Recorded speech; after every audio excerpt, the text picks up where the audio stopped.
The main thing I would say is you have a pretty major over-the-top swing. So just to really illustrate it, I want to show you the path that your club head takes throughout your swing. So I'm just going to circle it as you go up your backswing. Here you are at the top. That is your downswing. So that's the path that it's taking. So you can see it does this big loop, right? So that's what I would call an over-the-top swing. That term gets thrown around a lot, but it's essentially when your backswing goes one way and your downswing goes over the top of your backswing. Generally speaking, you want them to be the backswing and downswing to be on the same plane like this, or to go up and down this way. You'll see a lot of pros, especially in more modern pros, have kind of a backswing that goes up here and then the hands and everything drops and it comes back like this. So I'll show you a couple of professionals really quick just to illustrate that. So here's Justin Rose, who has a pretty neutral swing. And I'll do the same thing I did with you. Oh, geez. Okay. I'll put some circles here as the club goes up. You'll see, well, I can't really do any more circles because it's out of frame, but you'll see on the way down, the club goes pretty much straight back through those circles, right?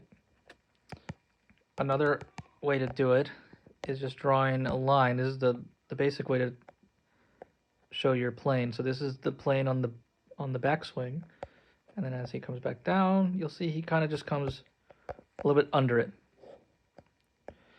but it's pretty parallel. So let me switch over. Okay, here's Victor Hovland. He has a more extreme swing, and you'll see that there's his backswing. It's like almost vertical, and then he'll drop his hand and everything, and now the downswing comes like this. So you will see players who have more of that kind of shape, the up steep and then drop and then this way.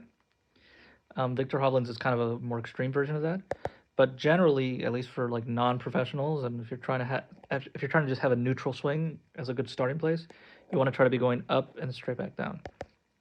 Now you bring your club way back here. I mean, you can tell even from this position here at the takeaway, the club is like pretty far behind your hands, and you kind of want it around where your hands are. And the question is, because I used to have a bad slice, so what happens is if I bring my club up this way, I'd go over the top, and then this path on the way down would create a terrible slice. So some people, like myself, I used to do it, and I have friends who do this, you take the club way back so that now when you go over the top, it's actually not that bad of a path on the way down, and you end up hitting it a little more straight.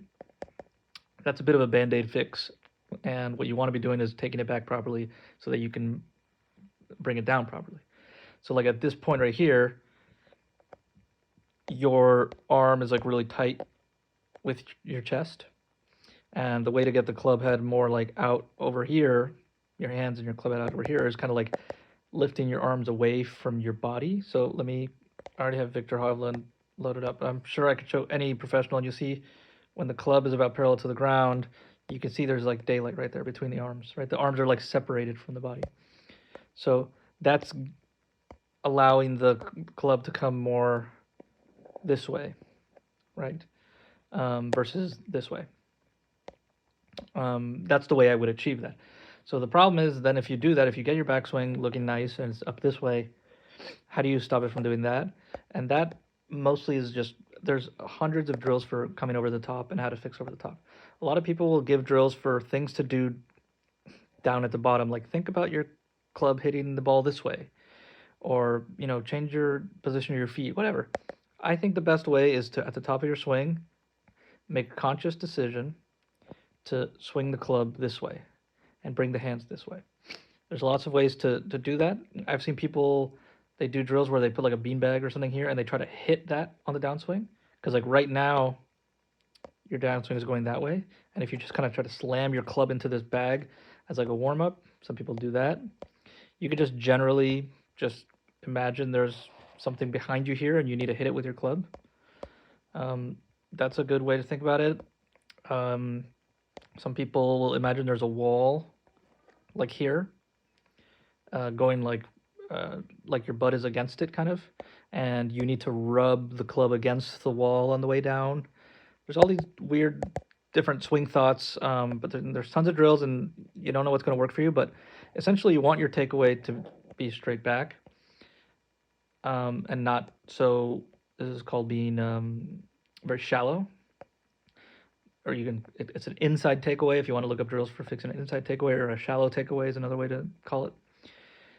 So you want to get that takeaway like this, and then at that point start bringing the club. It'll feel like you're doing. It's gonna feel like you're doing this, and I'm talking from experience because I had the same issue. It's gonna feel like you're doing that, but what's actually gonna happen when you look back at the video is it's just gonna go up and straight back because what feels normal to you, what feels like you're doing this to you, is actually this, right? So it's good if it feels like you're doing that. Like if you think about, I'm gonna hit a really big hook, like on purpose, like I'm purposely gonna do that, right, to try to get a hook. You'll end up probably just maybe getting a baby draw because you're so used to going over the top. So that's how I would cure an over the top swing. But generally, that's your problem, regardless of how you fix it. You have some early extension issues too, which is very difficult to deal with, and there's 1,001 drills on YouTube for it. It just means that as you come down, your butt goes away from that line. You see that at an impact, and you're standing up. So you start off like this, but by the time you come to impact, you're like standing. So you're extending your body, and you're doing it early. So good players will keep their butt on that line and keep their spine angle, but I don't think that that's as important as fixing the over the top.